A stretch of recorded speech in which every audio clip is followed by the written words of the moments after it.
This podcast features adult content not suitable for listeners under the age of 18. You have been warned. Welcome to this episode of Back to the Story, where friends come together to play Dungeons and Dragons. I'll be your DM, Klouse. Let's get started. If there's anybody in our friends group that you can tell me. I don't think the stars would shine so bright if just one of you were not here. My name is Ezekiel de Barbarek, at your service. You have my sword. You're the only person who makes me want to be better than I am. And my axe. I wasn't strong enough or fast enough or, clever enough. I didn't have it in me to stop what happened. We haven't done this before. Does that make us professional? That would make you amateurs at best. And if those do not help their people survive, they're cut from the pack. You wake up from this daydream, from this nightmare. Half memory, half dream. There's more out there to find, and there's more moments for having. I'll find a way to be stronger next time. I don't know fuck all about what's right. Everyone who has ever loved you was wrong. You can do better. I know. I have to. How do you want to do this? Is everyone ready here? Yes? Okay. So previously, chapter 21, Shadow of the Will. As the Bronze Scales made their way on their pilgrimage to the holy city of Nymunet, they reached the city of Whitecard upon the island of Western. There they took up a call to recover lost fire salts. So beneath the city the Scales went, into the drainage tunnels of the catacombs where they found undead and mysterious robed individuals. Hearing the whimpers of prisoners ahead, they followed, treading through narrow corridors as the temperature plummeted and ice began to cover the ground, walls, and ceilings nearby. The Scales heard the prisoners being forced, unseen, and pressed forward. Further in, they found a gathering of undead, robed individuals and Eliza underwater, chanting. Ezekiel appeared from nowhere, flying above a small undead army, conjuring a sphere of flames, smashing them into the nearby hooded ones. Ellory walked upon the ice walls, disintegrating the skeleton's ash with a single, incredible bout of ember and flames.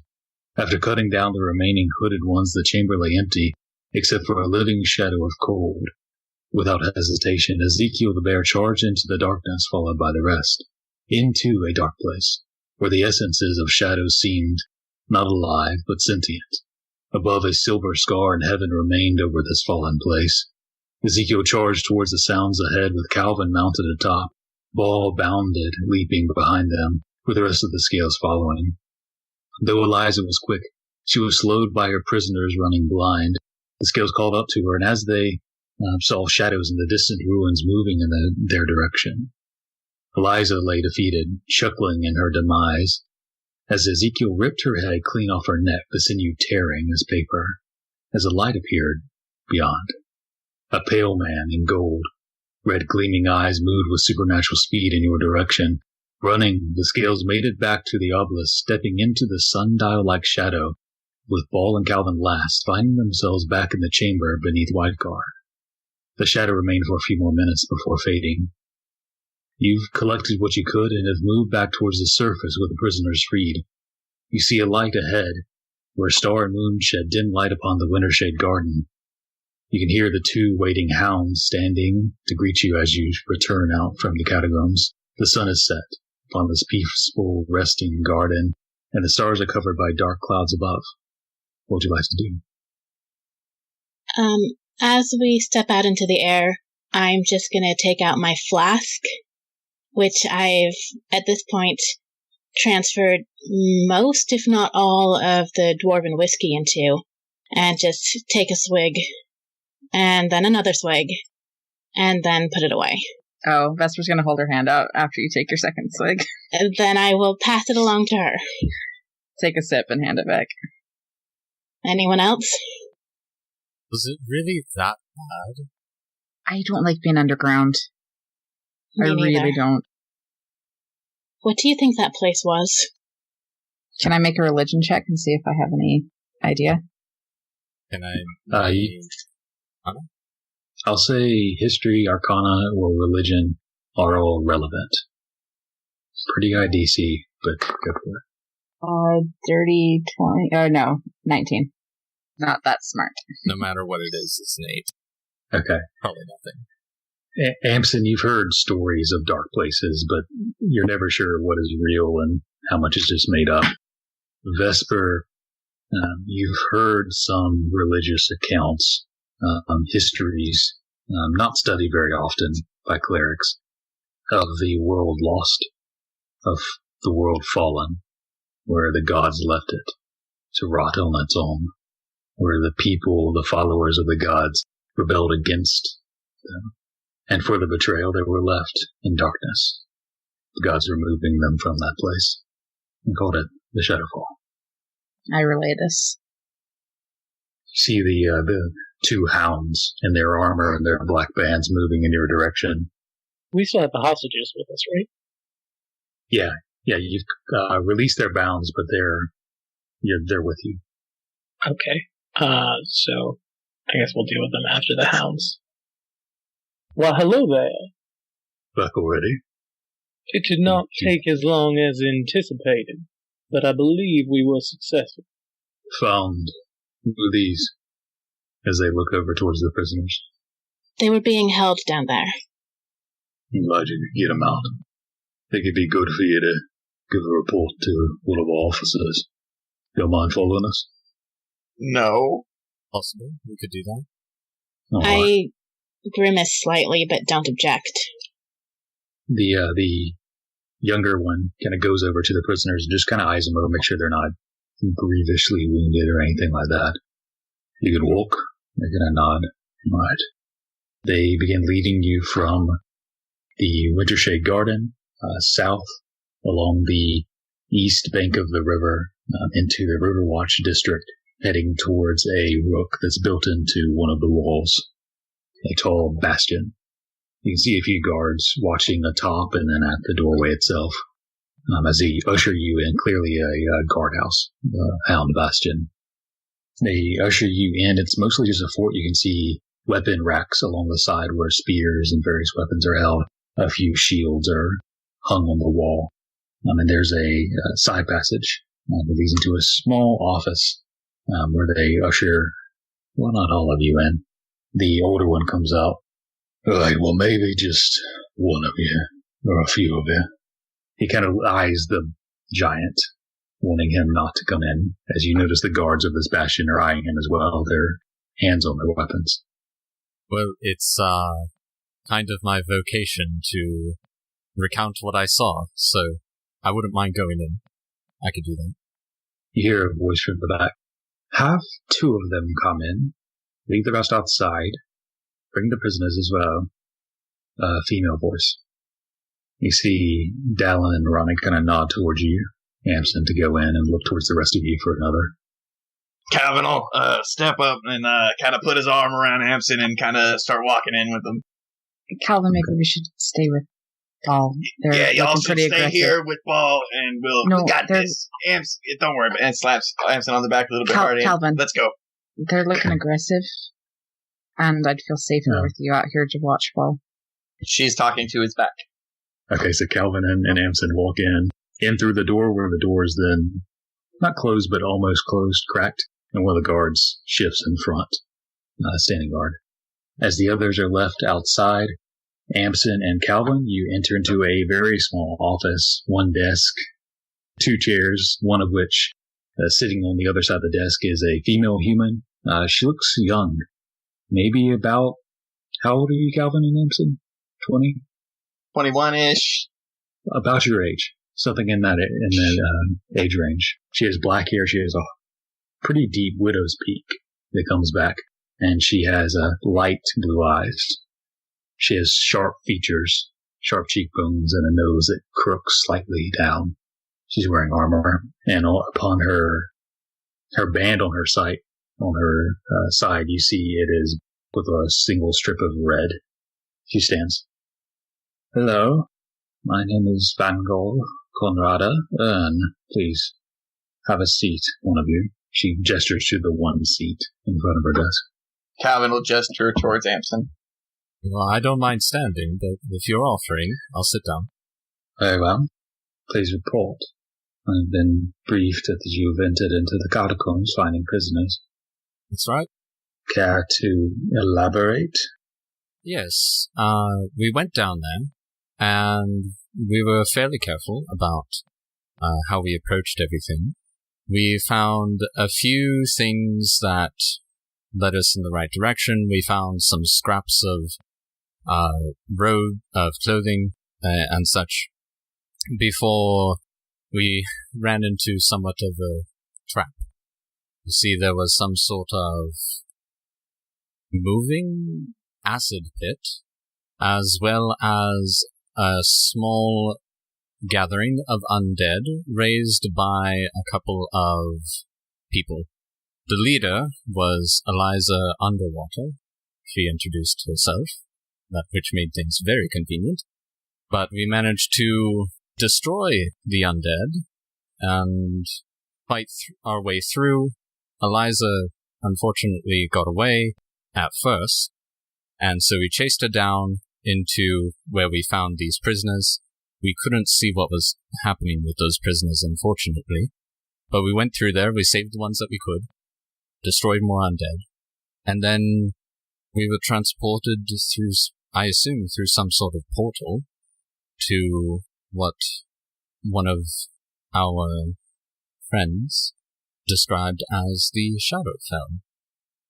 You see, as the oozes were a mistake used to try to clean the drainage tunnels, and low life in the catacombs and tunnels are uncommon but heard of. Eliza, you've heard her name before.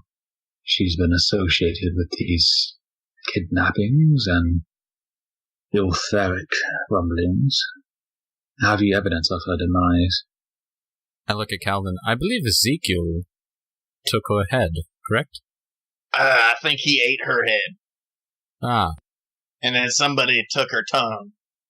Convenient. Ate her head. Consumed it. Well, he gnawed on it, as bears do. She looks over one of the single guard that's in the office with her. Go find that, will you? And he nods and heads out of the door behind you towards the rest of your group. If I may, I know Ball was carrying the body. I don't know if he brought the head along. So he probably did. I think so. Ezekiel? What was Ezekiel? Ezekiel bit the head off. He bit it off and he carried it at least into the chamber. I don't remember. We looted it. I didn't specific, but I think we left it down there. I think we looted it and left it. I didn't bring the head. Okay. The guard goes out. Well, I shall bring word of this to our sage. Perhaps he will know more of this portal. What are your names, so that he may contact you if needed? I'm Kalvyn, son of Klein. I happen to run a small farm out in Amsterdam with my family. Thank you. Quiet. Okay. She writes the name down. That's rude, but... And you? My name is Amsen Almsblossom. Poetic. Good. I will bring word, and they will contact you should we need more information from you. As for now, the prisoners who returned, we've heard the briefings that they are in good shape, and so you shall be rewarded. She sits at the desk, pulls out a drawer, writes a few things down, and pulls out some coin purses and begins counting. She counts up 25 each, 75 gold pieces total for the three. For returning our citizens, you're dismissed. Thank you. And I'll grab them, stand up, and motion for Kalvyn to take the lead. Okay. And unless there's something else, as you all begin to exit, first the rest of you are waiting outside. Is there anything you guys do for a minute or so before someone comes out for you? I'm mostly just leaning against a wall, kind of glowering at everything, but mostly sticking close to Ball. Yeah, I'm keeping close to Ball and not letting anyone get too close to him. Yeah, Ezekiel will have his hood up and trying to at least hide his eyes. Okay. And most of the eyes are on the half-giant, so you're able to mostly stay under their radar. After a minute or so, another hound comes out. Ezekiel, as he's walking your direction, calls out the name. He's looking at Half-Jack. Ezekiel? No, that'd be me. He looks relieved as he turns and comes closer to you. That brief expression of relief quickly fading as he comes to your 6'8" height, getting close enough to see the eyes slightly under the hood. You have evidence of Eliza's demise? Her head, perhaps? I didn't think to keep it. I've sort of left it down there. I think we have her tongue ring, if that will suffice as... No, I didn't think so. No, sadly, left it down there, but surely someone can identify it. I can go with you. Shouldn't be too long. Directions will suffice. He pulls out a piece of parchment. Can you tell me roughly the directions? Sure. I'll do that. Do you tell them roughly the directions? He writes it down as best he could, simple scratch, just to get them in the right direction. All right, that'll be all. He looks up at you. Where are you from, Ezekiel? Wherever your wife goes when she dreams, and I'll walk away. He starts to follow at you after you, but he has orders, and he returns. I think, no, we did bring the body up because we were going to take it to the temple to get it, to put it on holocaust. Oh, right. Yeah. That's right. We would have actually had it. At least the body. Okay. So Paul or whoever had it Paul would have been killing it. Throws the body. You throw down the body at the feet. Instead of giving him directions, he looks at it, of this headless body. Well, I'm not sure how they're going to identify it, but I'm sure the sage will figure it out. He begins to reach down and points to another guard as the other hound comes over and they grab the body from each side and pull it into the bastion.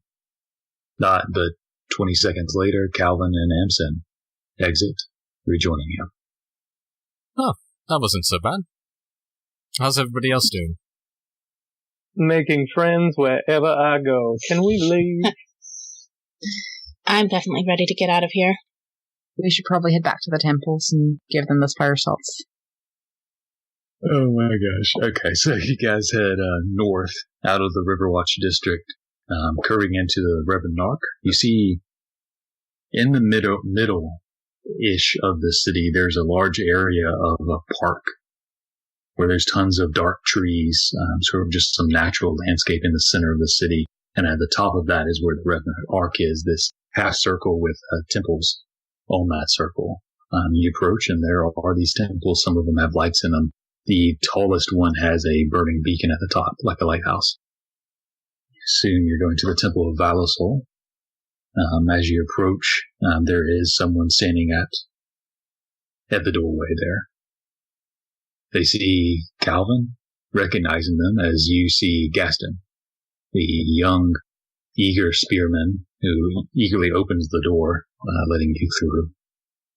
As you walk in, he runs ahead. I'll go get the beacon, as he sprints off, leaving you in this empty temple. Are there things to fiddle with? There are tons of things to fiddle with, yeah. Like statues and stuff, or anything? There's less statues, but there are some scaffolding where the painter was painting parts of the ceiling. Yeah, Kalvyn will kind of flutter about, doing that awkward, standing there waiting, hands kind of swinging by his side. He'll look at something and start picking up as it falls apart. He'll step away from it. Okay. That whole thing. Ting, ting, ting. A paintbrush with mostly dried paint, but a little bit splatters on the floor. A few moments later, the beacon returns, coming into the room. You return so quickly, eyeing the tall Ezekiel and the tall Ball. Kalvyn? Yeah, we got on it, and we did it, and that's how we roll. So, here's your salt.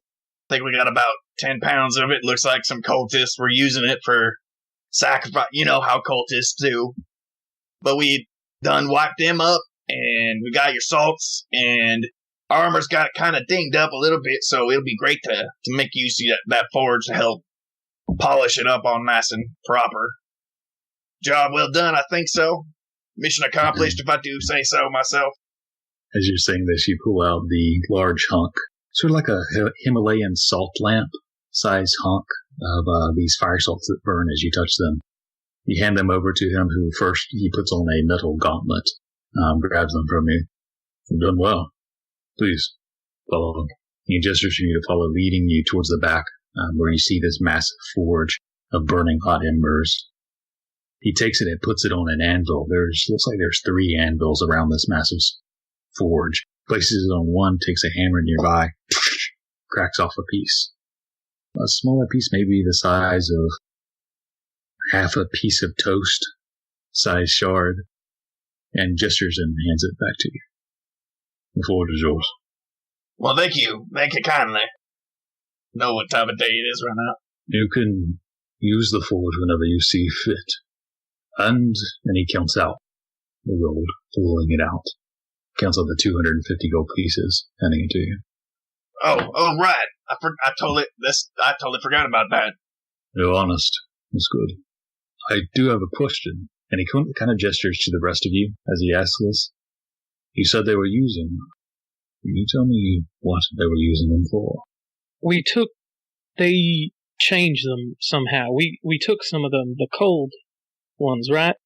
I wanted to scoop them up, so if no one else took it, then I will pull... The purple stuff? Yeah, the purple ones. Oh, yeah, the smaller packages of purple salts. I did write that down. Okay. You pull these out. You eyes them. Assumed you meant spent salts. As he eyes these. This is something else. Do you mind? He opens his hand out to inspect them. Brings them closer, looking at them. I've not seen such a thing. They do resemble the fire salts, though. Darker, cold. You can see flakes of ice gathering around the edges of his fingers of his metal gauntlet as he holds this shadow salt. Do you mind if I take a piece of this, bring it to the tomb bearers of Severa? Perhaps they have answers. No, of course. I don't know what it is, so take as much as you need. I think we'll keep a little bit of it in case we can figure out what it is on our travel. I would only like a bit. And he brings it over to the anvil, takes a smaller, delicate hammer, used for smaller works, and just taps a little bit, gets a very small piece, no bigger than half of a racer head, very small piece, and hands you back the rest of it. That should be enough. I'll bring it to sages tomorrow. See what they have to say. Hey, Kalvyn. Maybe he wants to know about the will, all that. The what now? What? Whoever it was that Eliza was apparently serving. Right. He looks around confused. Well, okay, let me. Gosh, it feels like it's been a week since we did this. Well, there was a man in armor. Am I right? Like in golden armor? Is that? And yeah, he was coming, and it was pretty scary, and we all ran. And Kalvyn, I my beat dear myself friend, a little bit, but do you want a little assistance in the remembering what happened about 10 minutes ago, maybe 2 hours? That would be mighty fine of you, Ezekiel, to lend a fellow compatriot a fan or a hand thing. Why don't you take it away?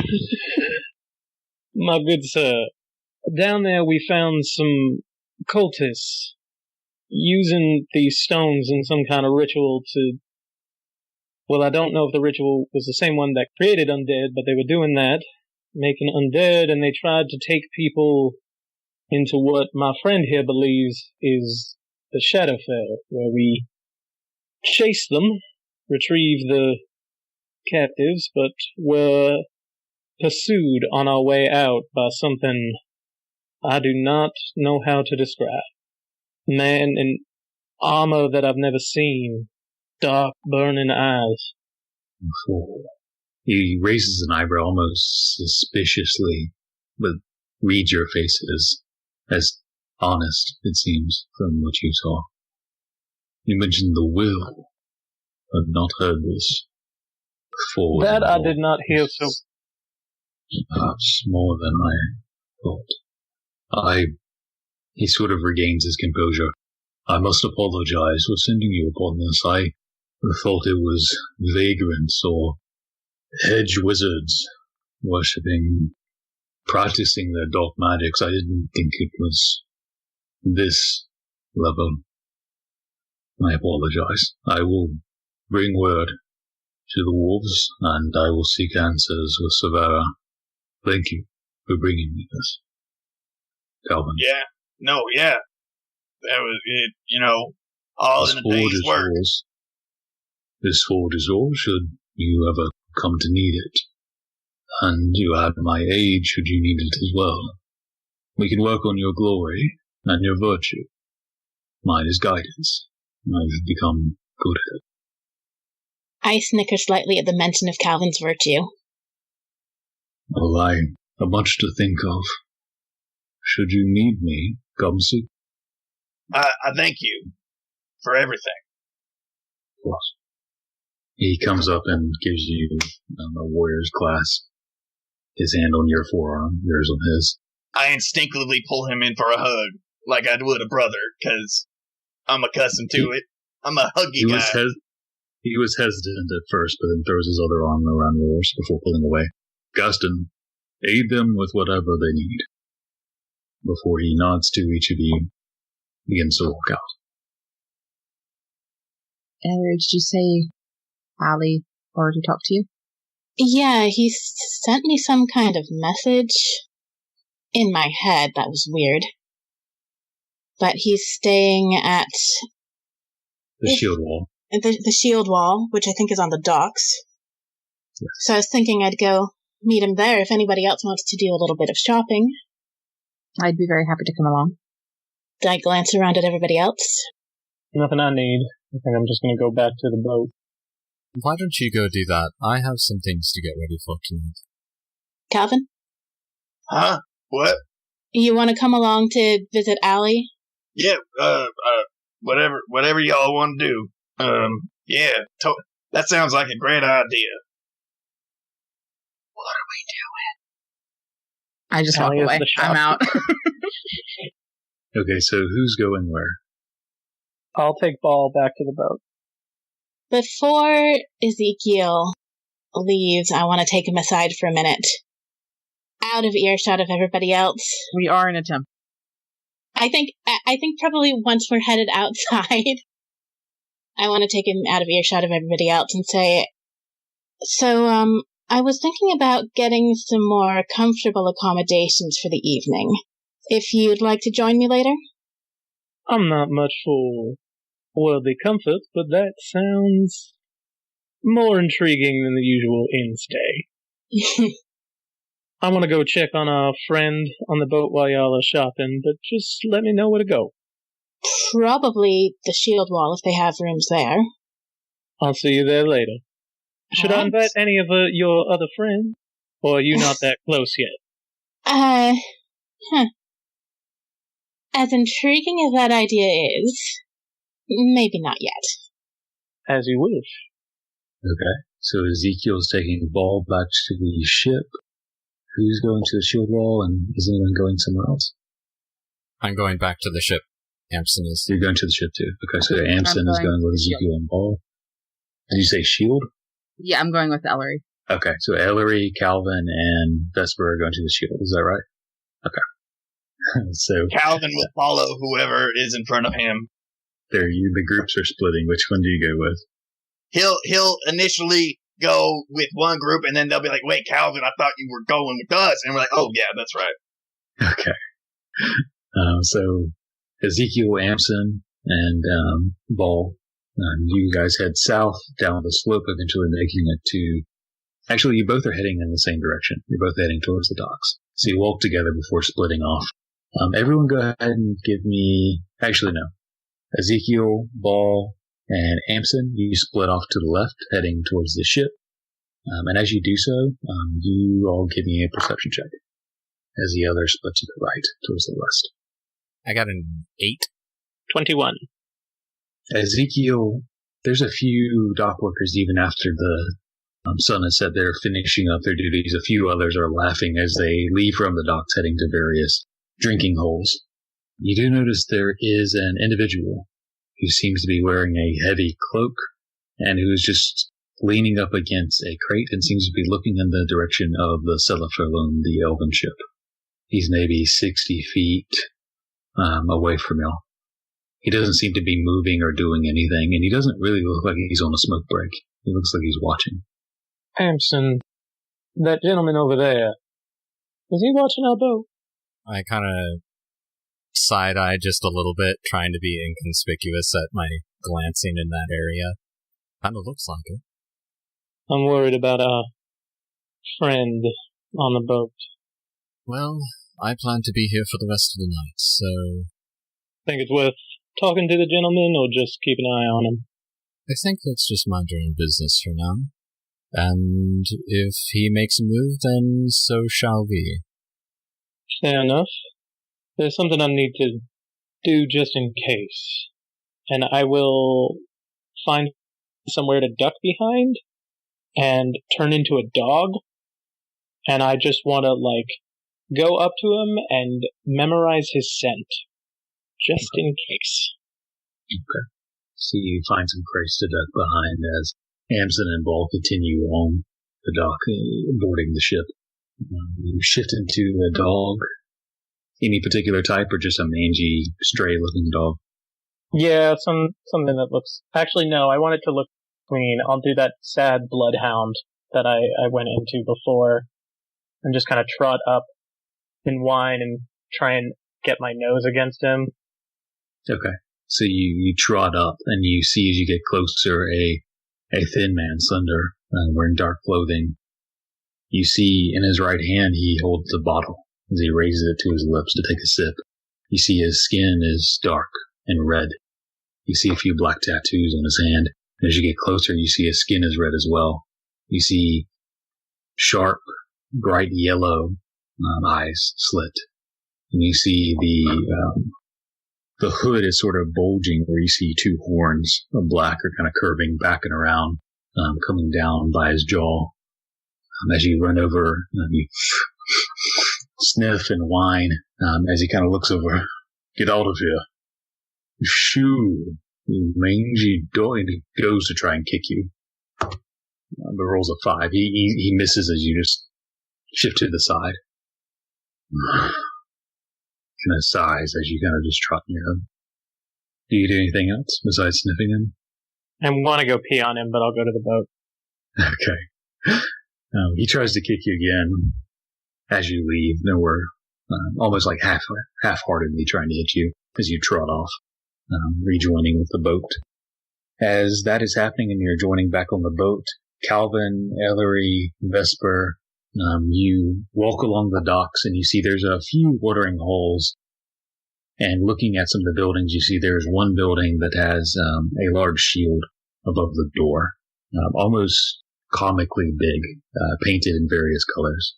It's rowdy. You can hear yells and shouts, clanking of metal mugs together and various other roars. Well, this looks like a fun place. Rowdy club.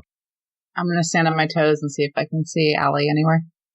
Give me a perception check. I'm looking for him too, but I'm a little bit, it's a little bit harder for me to see over the crowds. All three 6. of you can. So no. It's not bad. That's, 17. And Kalvyn, were you looking as well? For anything in particular, probably not. Okay. So, you look through the crowd as you approach, and it is filled with people. You don't see Allie. You look around, you see almost 100% humans, rough, most of them not armored, drinking heavily. But you don't see Allie. As you enter in and kind of push through, entering into the bar, it's rowdy, loud. There's music somewhere coming from the back, but it's mostly just drums is all you can hear as the rest is drowned out by the rowdy crowd. And you see the bar to the right, and behind the bar, mounted on the wall, are numerous shields. You see a black wolf on red, a white blade quill on black, a golden crown in the sun on red, black eagle on red, and numerous other symbols of various colors and patterns and animals of different colors on these shields. Clearly houses or organizations or factions of some sort. And it looks like there are 3 bartenders behind. Well, I'm heading to the bar. Ditto. Push your way through. Yeah, I'm going to stick with them. You see a older gentleman with graying hair, dark brown hair, just kind of scraggly, who kind of looks in your direction, pouring an ale for someone else before sliding to him. You. A couple things. First, 4 drinks, whatever you would recommend. Second, I'm supposed to meet a friend here, and I describe Allie's appearance to him.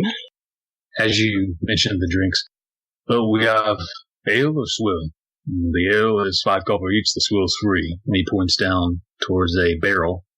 As you see, the barrel is laid on its side on the top of the bar with a spout. You can see a drunken, fairly young individual just hanging his mouth under, just drinking in this fluid. And you see there's a hole in the top of the barrel where you see another bartender is currently pouring just drinks that are left half empty or unused or unfinished, and he's just pouring whatever leftover ale is left, he just pours into that barrel. Let's make that ale. He nods as he kind of fills the drink, fills these 4 drinks up into wooden, actually, cups. Knocks them down. And a friend, what are you looking for? So I describe Allie. So, dressed in black hat. Yeah, he's upstairs. Before you get finished describing you, Allie's pretty unique. And while I'm at it, I'd like to rent a room. 2 silver. If there's any available. There's 2 left. All right. You have the one by friends. As he takes the 2 silver and the 20 copper, or 4 silver total. You're up to you. Takes it, gives you the drinks, and tells you it's upstairs. It's upstairs and the next to furthest room on the left. Thanks. Hey, what's up with these shields? That's the shield wall. Houses. Great, and all of the families of the city. Any of them see action, or are they purely decorative? These are decorative, but all the houses fight. That one's Wolfrath, as he points to the black wolf on red. Rycroft, Stanton, Blacksteed, Direward, Ern, Bar, and he goes through these names pointing at the various ones. They all fight. They'll fight in this war coming. Well, the rumors of the war. Do we know about a war? I don't remember shit about no war. Right, the war. I'm gonna fight all night till the sky's bright. Right, well, if you need another drink, and he goes and takes an order from someone else nearby. Nice guy. Thanks. Let's go head up to see Allie then. Ellory, we have lodging on the boat. Why are you buying a room? Because I'm tired of sleeping in a hammock, and I'd like to sleep in a real bed tonight, while I have the opportunity. That's fair. Inside check. No. I mean, she's not lying. That's part of it. So, as you guys are heading upstairs, finding Ellory's new room and Allie, presumably, we jump back to the others. Ball and Amsen boarded the boat. Ezekiel followed a few minutes later. Peaceful, all peaceful on the boat. Quiet. You see that human family have disembarked and are no longer there. I am going to start setting up for just a nice little thing where we can just hang out as a group of friends. So, setting up all the stuff that I bought in the market, practicing my loot a bit, that kind of thing. I'm going to go down and chat with Orizana. Okay. You go down there and she's just kind of sitting against the wall. Enjoying your stay on the boat? Yes. I wanted to talk to you. Figure out what you might want to do once we can get you away from this place. Have you given it any thought? Away. She shakes her head. I hope I'm not presumptuous, but if you continue on with us across the sea, there may be a place that I can take you to or get you to. My people, we don't believe in change. so I can promise you that no one will ever put you in them again. We live off the land as a family, a very close one. But, trees? Lots of trees, lots of animals. In fact, if you're a strong spirit, which to survive what you have, I believe you are, you might be able to learn from them some of what I can do. Learn to be free, to run through the wild as if you were a part of it. You're funny. If they're trees, we'll try. She looks up at you. Glimmer of hope in her eyes. Then I tell you, I will find a way to get you there. At least see if you like it. Thank you.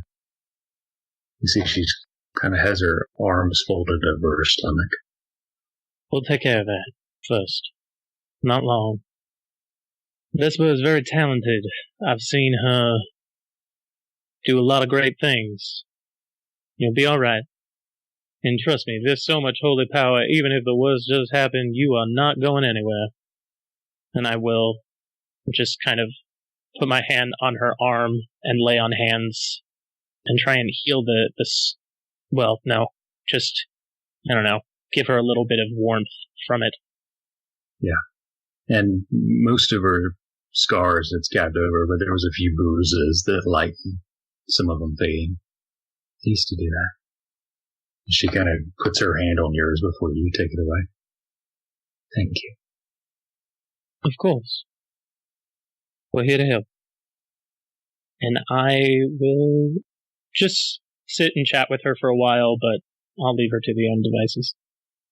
Okay. So Amsen's setting up. Ezekiel's chatting. Ball is quiet, as he normally is, holding and looking at the hilt of that weapon of cold iron.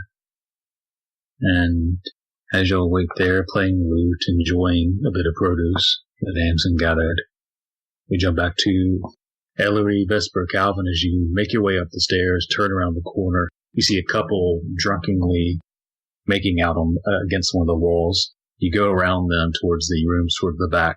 You see the furthest room, the door is closed, locked, and you see the second closes. You see a young man kind of jogs up behind you. Right, you're the one with the room, right? Right. Fumbling some keys, unlocks the door for you. There you go.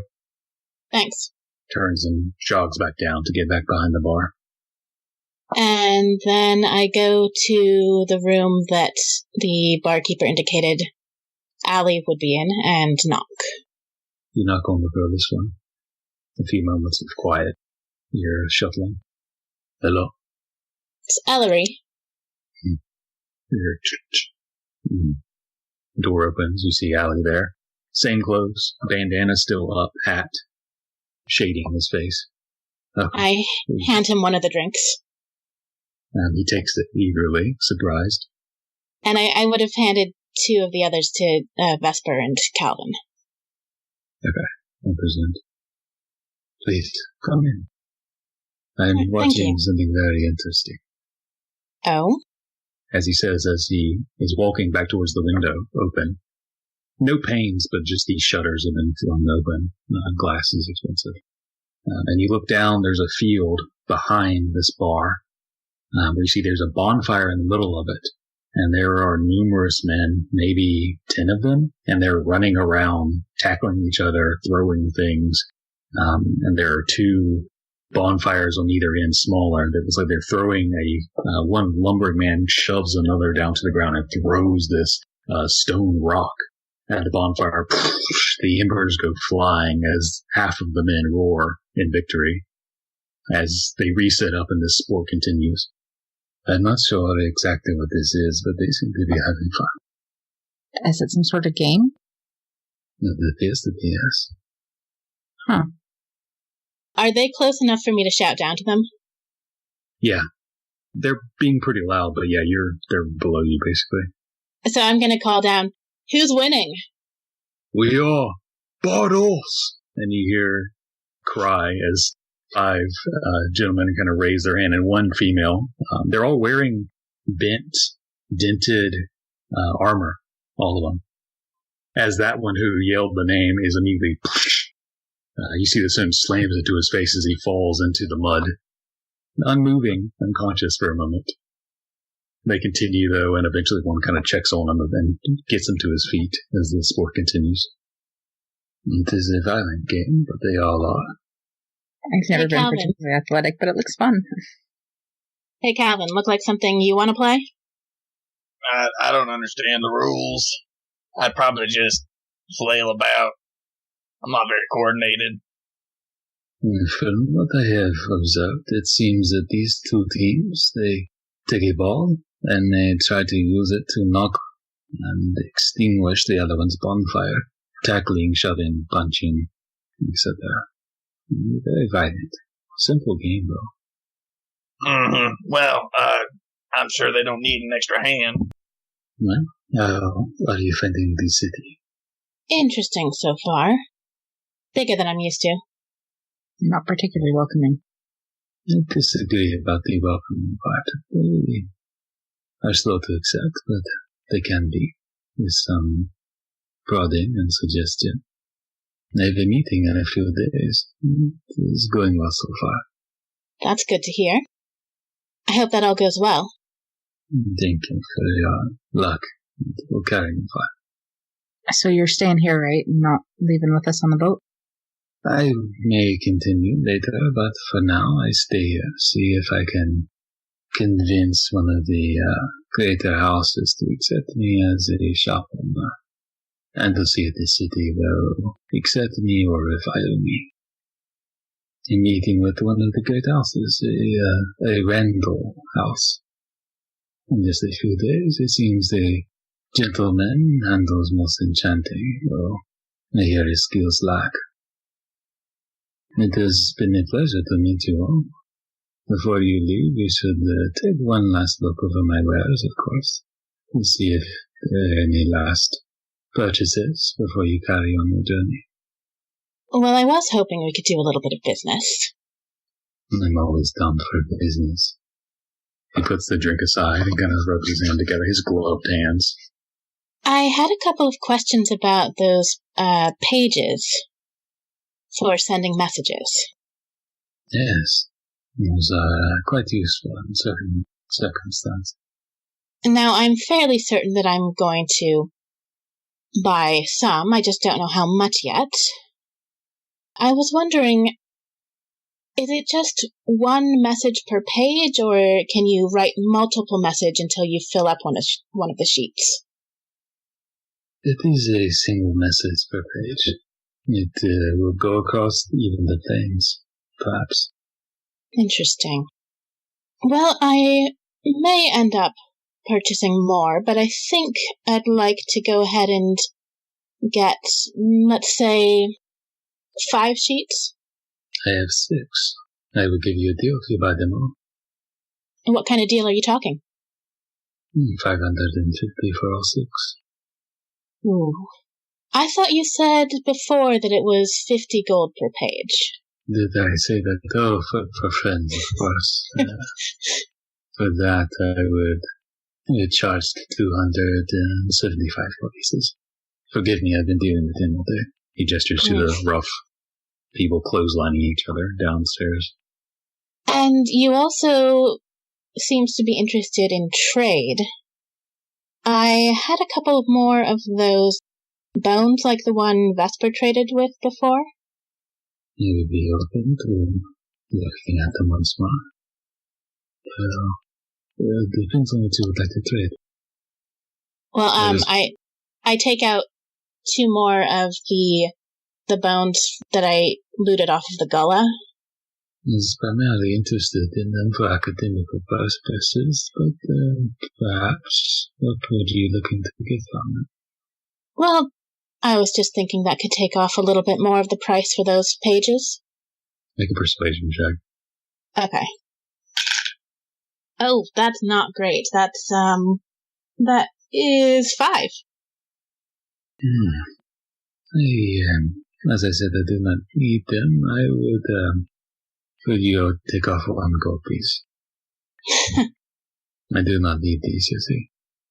All right, well, You said $275 for all 6 pages? Well, 6 pages, that's right. Are you sure I cannot interest you in a potion of healing in Dragon's Breath?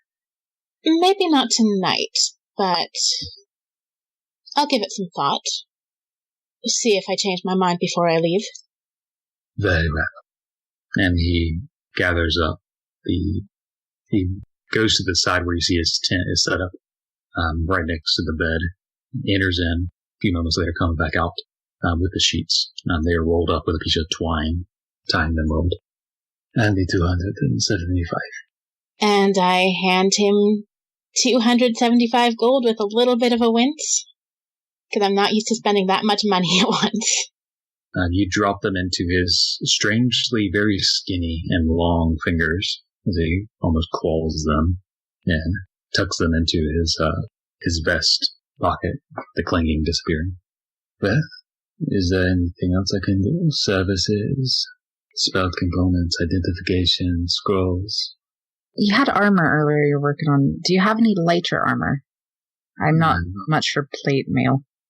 Not currently, but with time I could perhaps work on some. Mine got a bit eaten up. He looks at your armors that have been dissolved partially. That, for short term, I would say go to a leather worker, or perhaps a smith, who looks at Kalvyn. Alright, well, I think that's it for the night. Unless Kalvyn has something he wants to purchase. Sorry, did you have any shields? I do have a shield. They have the buckler. It can burst apart, protecting you from a very severe attack. Okay, yeah, that's a one-time use, right? It is, but it will work until you activate such a power. Right. No, I was thinking something more permanent, something more sturdy. It was just a long shot. I appreciate it. Actually, Allie, could I take a look at the shield? Of course. He this time gestures for you to come in, or all of you to come into the tent, entering into that familiar room. He goes into the wall, takes the buckler off. You see it's just a simple-looking wooden buckler, but you can see runes that are burnt into around the edges. It is a fine shield, and when you need it, it can provide more protection than any metal. And how much for it? 100 gold. My fast deal. 100 gold pieces. I will pay the man. He takes it again. His hands always form a strange claw whenever you give him money, as if he's not able to quite hold back his greed when coin is given to him. He takes it, tucks it away. I'm very happy now. It seems your wish did bring me luck, as he looks back at Ellory. Well, any others? The crown, perhaps? The plate? The veteran's king? I'm satisfied, but thank you. Perhaps. If I should stay here, I will notify you, in case you would like to return and do further business with me. And if I should move to another place, I will update you, as time permits. Well, thank you very much. Of course. As he gestures you out of the tent into his room once again, the sounds of the game below beginning to die down, though there is a bit of a rain drizzling down as they are playing in mud at this point. I have a bit of work remaining on the blade if I am to impress the queen. Good luck to you, Allie. Thank you, friends. And he comes around and gives you each a hug. It's strange when you put your arms around him. He's very slender, strangely. But he's welcoming as he pats you on your shoulders. I wish you the best of luck as well. We shall speak soon. And I think from here I'm going to head downstairs and see if I can find a table somewhere within visual range of the door. Okay. And Kalvyn and Vesper, do you sit with her? Or? I'll sit with her and finish my drink because I think I've just been sipping it, and then I'll head back to the boat. Okay. Kalvyn? I'll stay with Vesper. When she leaves, I'll leave so she's not walking by herself. Okay. So you'll stay for another couple of minutes, finishing your drinks before Kalvyn and Vesper leave. Ellory remaining at the table, watching the door. As we jump back to Amsen and Ball Ezekiel, as you're just hanging out, you do anything before, maybe an hour or so later, some of your friends approach? At this point, I've probably got like a table set up, and I got a bunch of stuff on there, and I'm kind of sitting next to the table, playing my lute, relaxing, and I'll say, Kalvyn, Vesper, motion to the table. Eat. Feel free to have something. Actually, if I knew that Amsen was setting this up, which I think he did from our conversation earlier, I would have come back. You were with us when we went to bed. Yeah. Okay, so you finish your drink and catch back up quickly, remembering this. And you all are rejoined in the boat, seeing Amsen's table and food set up. Ellory, eat. Have merriment with all of us. Are we celebrating anything in particular, Amsen? Well, we could. Or we could not. I have a few things in mind. I mean, this is your first time for all of you, except for Ezekiel. Probably outside of Embershore. Well. Traveling to a completely different place. You can now say that you're all travelers. And... You mean besides Ustax? Besides Ustax, but I wouldn't call that necessarily a settlement on par with what we have been at and what we are going to be at in the future. The other thing, though, is I'd like to say a couple things to Ezekiel in front of all of us, because I think I can speak to for all of us. Ezekiel, I just want to say, on behalf of all of us here, that we greatly appreciate everything that you've done for us. You are a stranger, a new person, but you care for us and protect us as if we are old friends. And I have to say that we greatly appreciate everything that you've done, and we hope that your time with us has been as enjoyable as it has been for us with you. Mighty kind, and I will say I have taken great pleasure in your company. Good. I'm very glad. So, last thing, this wasn't originally part of this, but I figured I'd put it with it anyways. Ellery, you were talking about how you got a message from Allie in your head suddenly. Yeah. Well, I got one myself, not from Allie, but from somebody else. I received a marvelous magical message from our wonderful dear Melly. Melly? Is she alright? What's going on? She is quite well. In fact, she will be doing some traveling soon. She's going... You mean her parents are letting her out of the house? Yes. I assume. You mean she's letting herself out of the library? This is also true. I assume that her parents are probably with her, but I don't know the details. She didn't tell me that. She is heading to a place called Novikov, which she said is apparently close to where our travels are going to take us. And she's hoping that we will be able to meet up with her. That is good news. It's great news. I thought it was going to be a long time before we got to see her again. Ezekiel, Melly is an old friend of ours. She was with us the first time that we met the Valgrith. And she's been with us for a lot of other things as well. The one that we mentioned that has arcane powers. Oh, yes. Well, the more the merrier, I suppose. So, hopefully, we can meet up with her sometime soon. And she expresses her greatest love for all of us, and she misses us. Oh, it's mutual. We'll have to find a map and figure out where that is. Yeah, I have no idea what that is. I've never heard of it. Did she say how she's traveling? No. I mean, by ship, I assume. I would assume so. Well, it is Melly, and she can teleport, remember? True. So, we will likely be seeing her again shortly. It's great. That's definitely a reason to celebrate. So, I'm done. I'm going to play music now. Can I go to the side of the boat? Is there still a figure watching? Make a perception check. 17. And you look out upon the boat, or towards the docks, the crates that are mostly died down at this point. Every now and then you see the hound move by, one of them upon a dire wolf riding, but otherwise quiet. And just as you begin to turn away, you see a flash of dim light. You narrow your eyes and look in that direction again, and you see it flash again, like a cigar or cigarette burning, in the shadows of one of the, where some of the crates are stacked up in a small stall, selling saws set up. I'll just try and keep an eye while I'm here.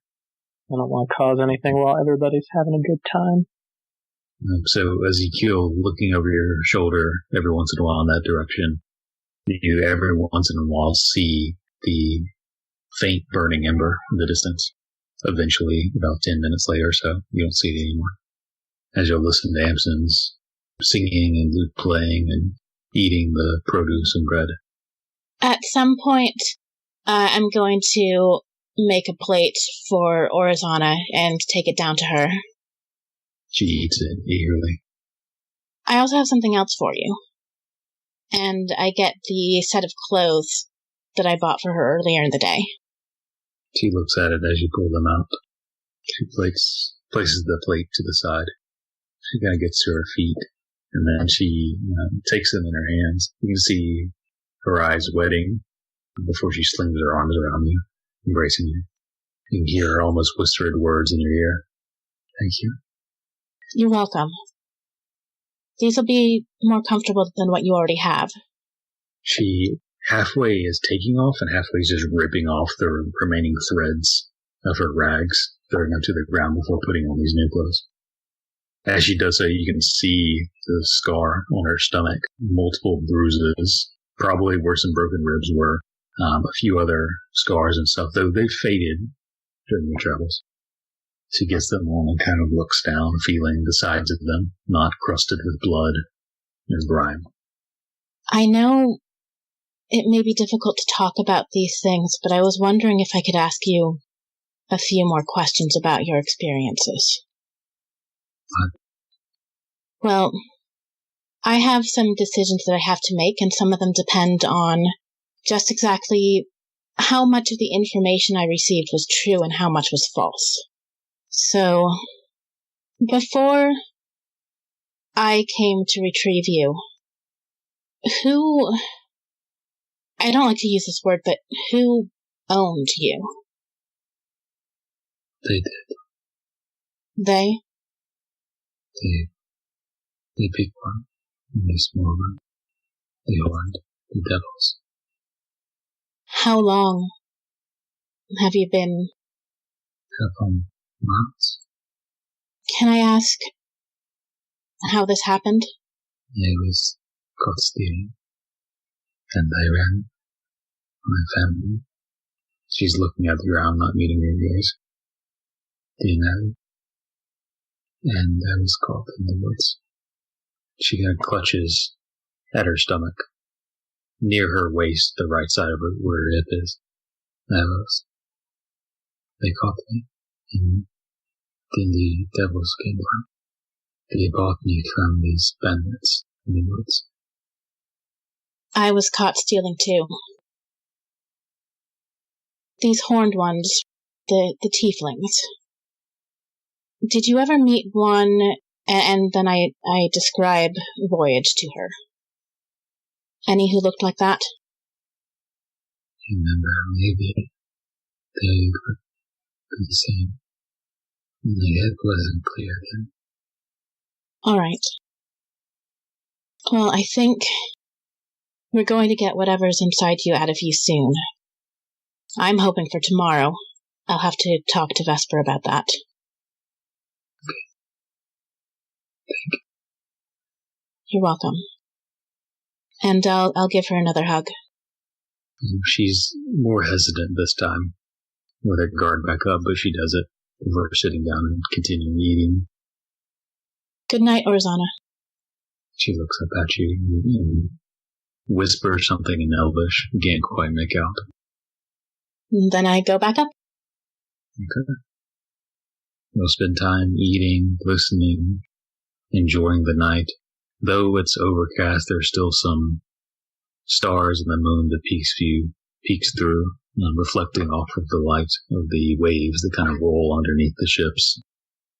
You can hear the city alive behind you, even at night. But eventually the city begins to quiet somewhat. The players of that sport go to bed, and only the late night drinkers remain. Well, I'm heading back over to the shield wall. I'll see all of you in the morning.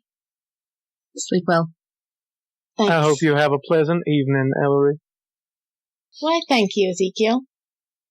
And I head off the ship. Okay. You head that way towards the shield wall, finding your room. The rest of you, do you eventually go to bed, or is there anything else?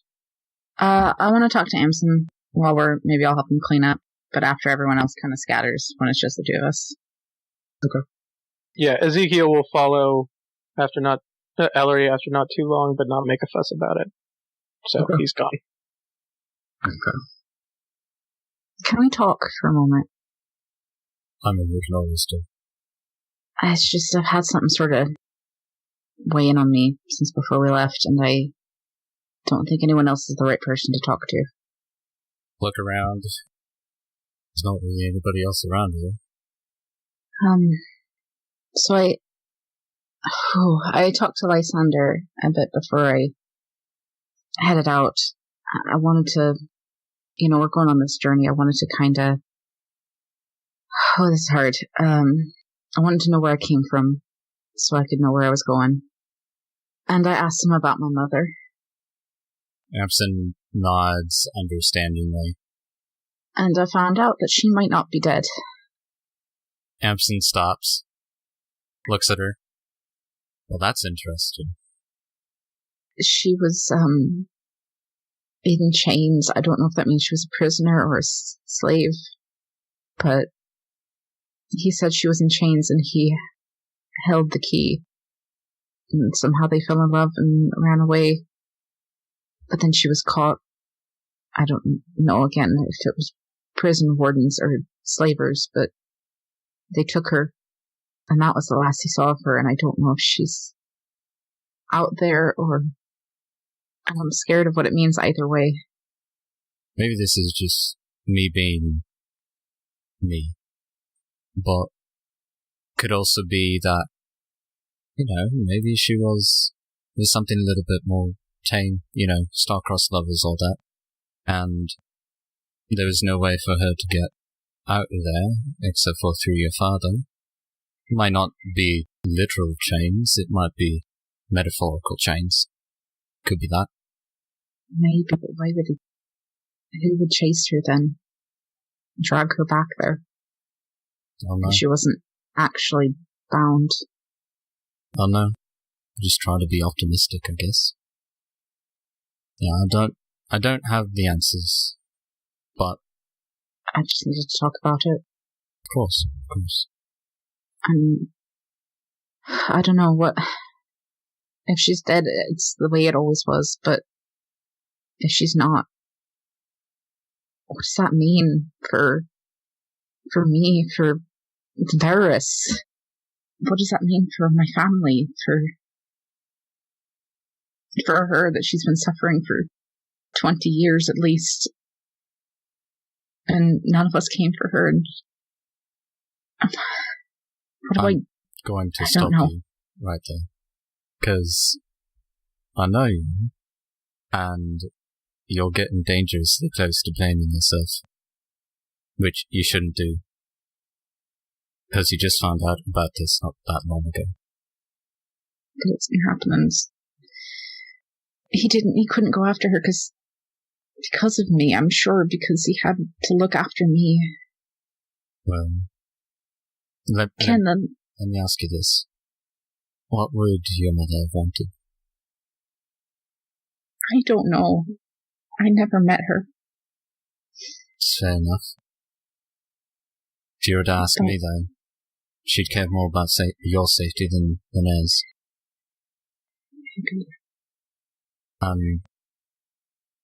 Maybe we'll find something. I don't know. On our travels, maybe we'll find the answers. Maybe we'll get.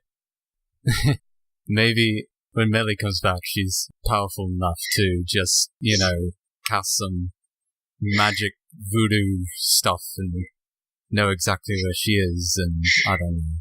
But I think this is going to be half discouraging, half not. But that's how life is sometimes. I think we should keep going with our goals for now until we can find something else.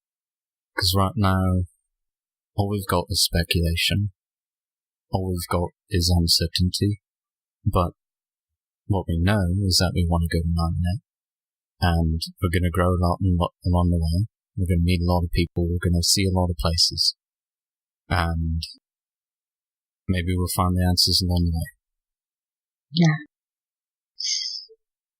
Thank you. Yeah, of course. I pull him into a hug. No hesitation. Return it.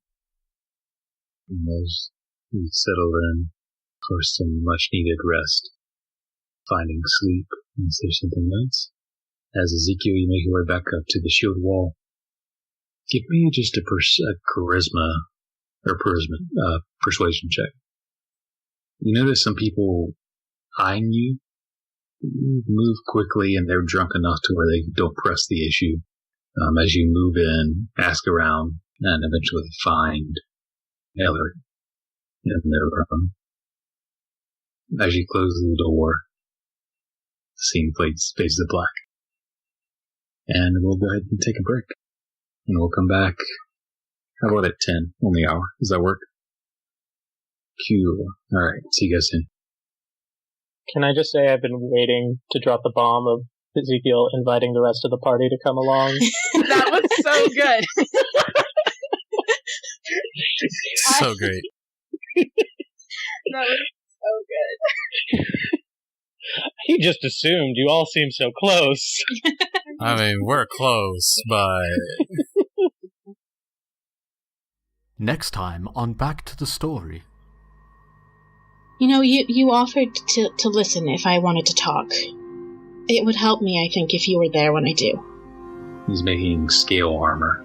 Eyeing it, you recognize dragon scale. An eye slot appears. Yeah? What do you want? It'll help her keep her from feeling pain, but not unless she says it's alright. Blood begins to pour out, but you don't hit anything major as you open up the stomach. Heat a knife. Staunch those wounds. Oh my god, are you kidding me? It's 2 nat ones. For part 2 of this episode of Back to the Story, you can find it on Stitcher, Google Play, Player FM, or TuneIn. If you'd like to support the show, feel free to buy us a coffee at ko-fi.com/backtothestory.